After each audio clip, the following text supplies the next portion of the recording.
Bonjour à toutes et à tous, bienvenue pour cette guidance du mois de mars 2023. On va regarder l'aspect relationnel, sentimental dans ce tirage. Donc, on va regarder avec le tarot Light Seers, avec l'oracle d'Isawat, et puis on complétera avec un tirage de l'améthyste Love.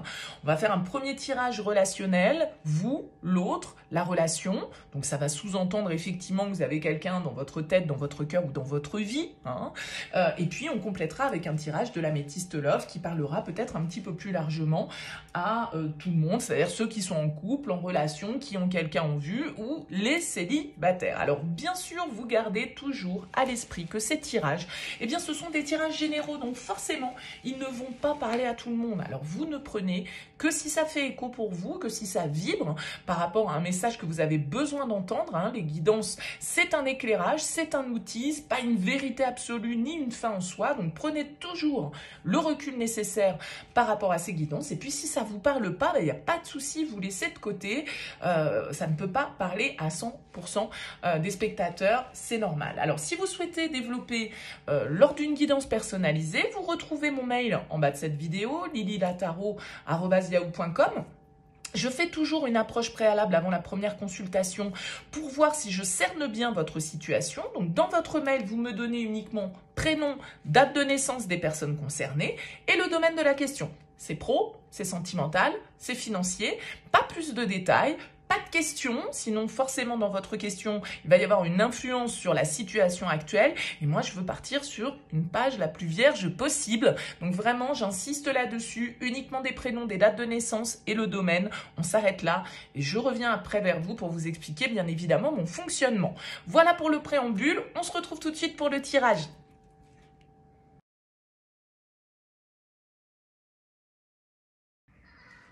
Bienvenue les scorpions pour votre guidance de ce mois de mars 2023. On regarde ici vos énergies, les énergies de l'autre, ce que vous attendez de la relation, ce que vous allez recueillir ou recevoir de l'autre, ce qu'il va y avoir à dépasser, le conseil, et puis vers quoi tend cette relation sur cette fin mars 2023. Allez, on découvre ensemble déjà vos énergies ici.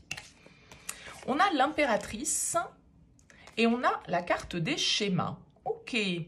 L'impératrice ici, c'est une arcane majeure qui va nous parler de notre pouvoir créatif, d'une certaine forme de fertilité, de notre rôle de femme, de notre rôle de mère, de notre rôle de femme dans la société de manière générale. L'impératrice, c'est celle qui prend soin d'elle, qui prend soin aussi des autres, parce que c'est quand même la mère symboliquement dans le tarot, donc elle prend soin de ce qui l'entoure, de son environnement, des siens, de sa famille, voilà.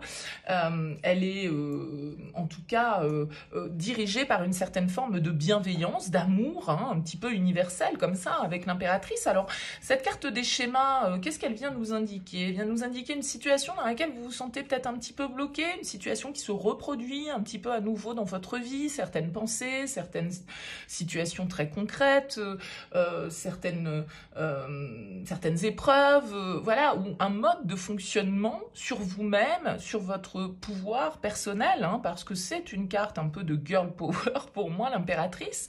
Donc est-ce que vous êtes bloqué dans une manière de penser sur justement cette confiance en vous ou sur votre potentiel de séduction, de création et d'épanouissement? Bon, on va voir un petit peu la suite du tirage. Les énergies de la personne face à vous. On a les amoureux et on a le petit cœur. Bah écoutez, la personne face à vous, elle est quand même dans des super dispositions ici. Avec les amoureux et le petit cœur, on nous parle d'amour, on nous parle d'union, on nous parle de sincérité, d'engagement. Peut-être que cette personne face à vous, elle est face à un choix. Avec les amoureux, elle a des décisions importantes à prendre en ce qui concerne votre vie sentimentale, sa vie sentimentale et a priori sa vie liée à la sienne, à la vôtre, pardon. Donc avec le petit cœur, on nous parle quand même ici, bien évidemment, pour certains d'entre vous, de rencontres. Ça peut être les débuts d'une histoire d'amour avec les amoureux, c'est notre alter ego, c'est notre âme sœur symboliquement dans le tarot, mais c'est aussi une carte de choix. Donc vous êtes peut-être ici face à un carrefour, parce qu'on a quand même deux arcanes majeures pour débuter ce tirage, à un carrefour de vie au niveau sentimental où justement vous êtes peut-être testé pour ne pas reproduire certains schémas, ou peut-être que cette situation se représente à vous de nouveau, que c'est pas la première fois que vous êtes face à ce type de contexte. Mais en tout cas, j'ai l'impression que face à vous, vous avez quelqu'un qui est dans l'amour, hein, avec les amoureux et le petit cœur, qui est dans la sincérité et qui a envie de s'unir, de s'engager. Alors qu'attendez-vous, vous, Scorpion, de cette relation sur ce mois de mars? Le 6 de bâton et les peurs. Ok.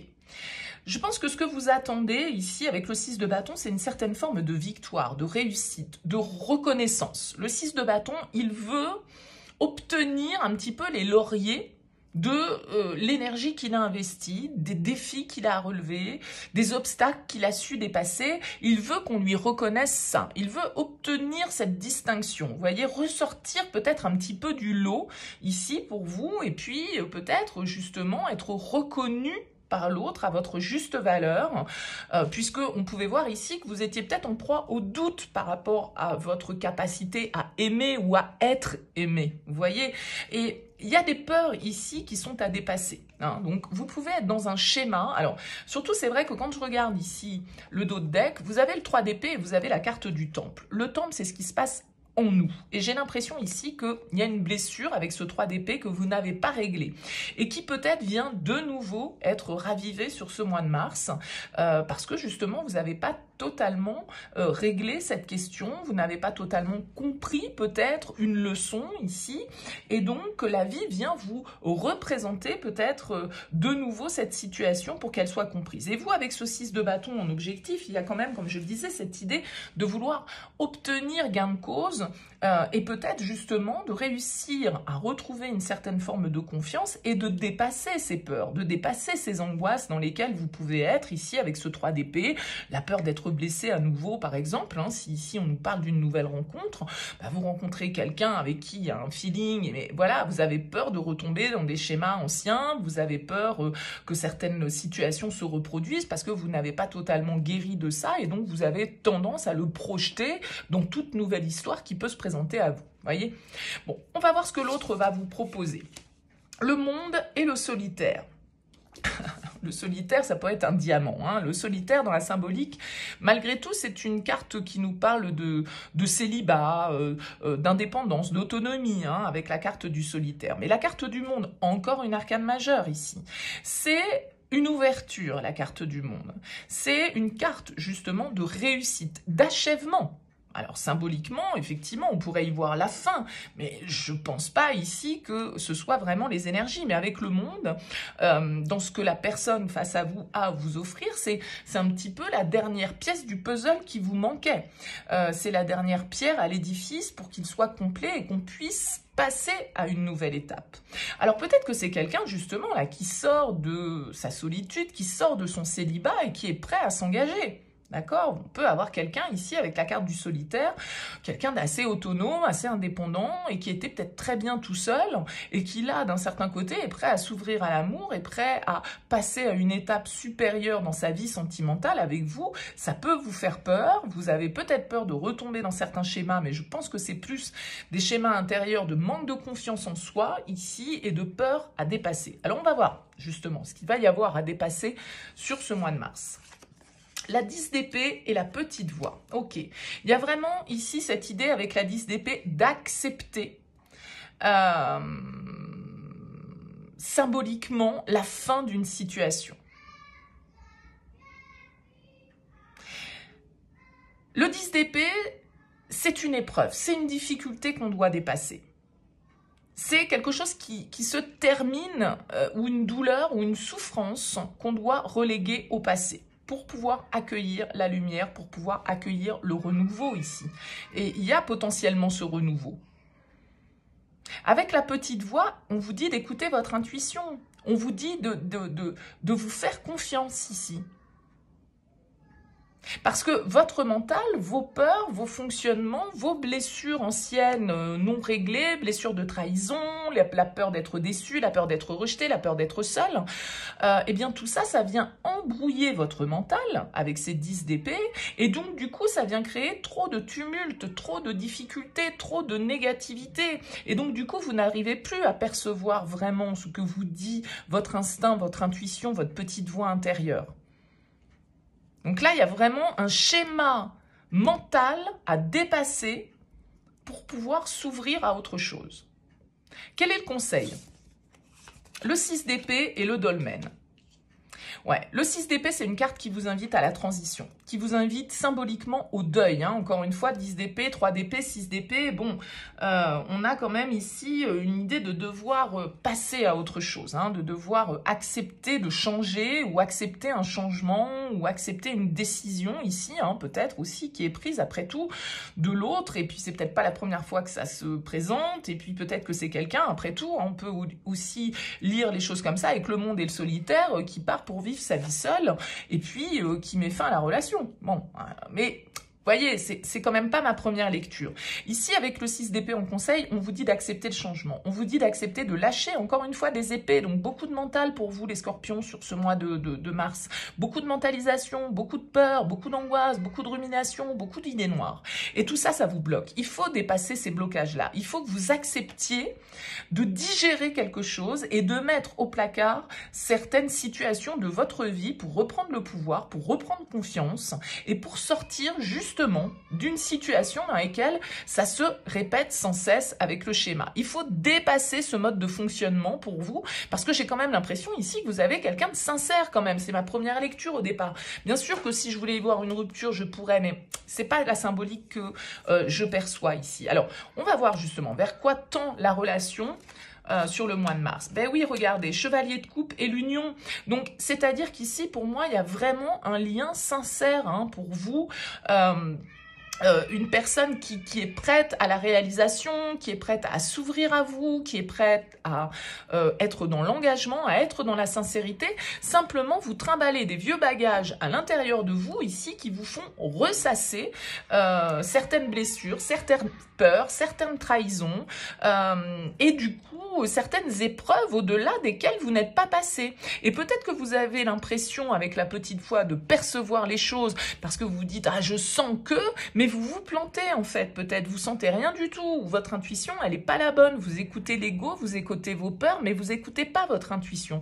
Donc vous pouvez avoir l'impression de pressentir quelque chose qui n'est pas le cas, parce que c'est juste vos peurs qui viennent vous le faire visualiser. Donc avec ce 6 d'épée, on vous dit, voilà, maintenant il faut avancer, il faut accepter de changer de manière de penser, parce qu'on est bloqué là-dedans et que ça ne sert à rien, et là il y a de l'amour qui s'offre à vous, il y a une possibilité de guérir ici de certaines blessures, et ici avec ce chevalier de coupe, voilà, on a de la romance, on a du romantisme, on a de l'amour, on a des messages et une démarche en tout cas amoureuse qui est sincère et qui peut aller vers une union, vers un lien ici qui est fort, et j'ai l'impression qu'en tout cas, voilà, vous avez quelqu'un face à vous qui vous apporte ça et qui vous ouvre à ça. Donc ce serait dommage de ne pas agir par peur que d'anciens schémas, d'anciennes situations se reproduisent.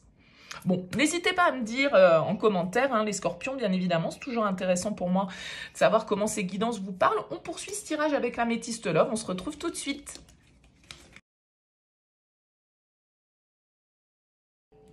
Allez, on continue les scorpions pour cette guidance. On va regarder avec l'améthyste love le message. Alors, d'ailleurs, vous avez en dos deck le message reçu. Donc, on nous parle ici de communication, hein, de nouvelles que vous recevez. On découvre tout de suite le tirage. Allez, on nous parle d'attraction, on nous parle de chance, d'opportunité, de destin. On nous parle de solitude, d'isolement, de projet, de naissance, de cœur blessé, de famille, d'amour, de nouveaux départs, de déménagement et de prudence. Bon, je dirais ici que, un petit peu comme au premier tirage, c'est comme si vous aviez une opportunité de sortir de votre solitude ici, de vous ouvrir à quelque chose de nouveau, mais que vous restez prudent, méfiant, peut-être sur la défensive par rapport à ce qui se présente à vous, parce qu'on nous parle de chance, de destin, de nouveaux départs, d'ouverture, d'amour, de stabilité, de désir. Tout va bien. Mais on est là. On a peur, on reste prudent par rapport à une situation, on reste prudent parce qu'on a peur d'être blessé. Parce qu'on n'a pas guéri, encore une fois, d'une ancienne blessure, elle est toujours à vif, et donc du coup, cette blessure, elle vient s'imprégner dans toute nouvelle relation, comme je l'évoquais tout à l'heure. Et là, on vous dit, osez. ose. La chance est une opportunité. Vous êtes attiré ici par cette personne. Vous sentez qu'il y a une alchimie. Vous sentez qu'il y a une attraction mutuelle. On l'a vu, petit cœur, les amoureux avec le tarot. Vous avez face à vous quelqu'un qui est dans l'ouverture et dans l'amour. D'accord? Donc, on vous dit ici, osez. La chance est une opportunité. Et vous, vous pourriez avoir tendance ici à être dans cette difficulté à communiquer, à vous ouvrir, à sortir un petit peu de votre isolement. Et là, on vous parle de projet, on vous parle d'avancée, d'accord? On vous parle ici de nouveaux départs possibles, de quelque chose de stable, de quelque chose qui dure dans le temps, où il y a de l'amour véritable, où il y a de la sincérité, où il y a de l'affection, de l'amour inconditionnel, où on a un nouveau départ ici. D'accord? Sur cette période du printemps, on nous parle de renaissance sur cette solitude.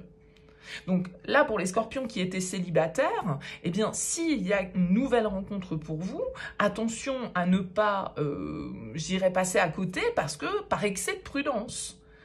Hein, ne retombez pas peut-être dans un vieux schéma qui n'est que lié à votre manque de confiance. Parce qu'on a quand même ici cette notion d'amour véritable, de stabilité, de projet, d'ouverture. Donc voilà, j'ai l'impression que tout va bien, simplement on reste un petit peu, on a peur de se faire rouler dans la farine, on a peur que l'autre nous piège, on a peur de se faire avoir et puis d'y laisser encore des plumes, j'ai l'impression. Mais voilà, tous les voyants sont au vert ici pour que vous puissiez opérer cette renaissance, ce renouveau. Donc là, il y a peut-être des nouvelles hein, que vous recevez, une communication qui va être importante. Hein.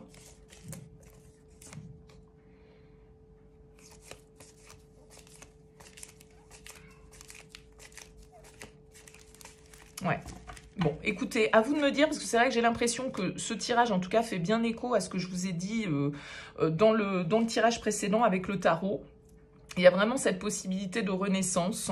Donc, je pense que, alors peut-être hein, que pour certains, oui, il y a eu de la malhonnêteté par le passé et que c'est un petit peu difficile de totalement effacer l'histoire. Hein. Mais là, il y a vraiment la possibilité de vous ouvrir et de faire de nouveaux projets. Donc, très beau mois pour vous, les scorpions. N'hésitez pas à me laisser un petit mot en bas de cette vidéo. C'est toujours intéressant pour moi d'avoir votre retour sur ces guidances. En tout cas, je vous souhaite un excellent mois de mars et je vous dis à très vite.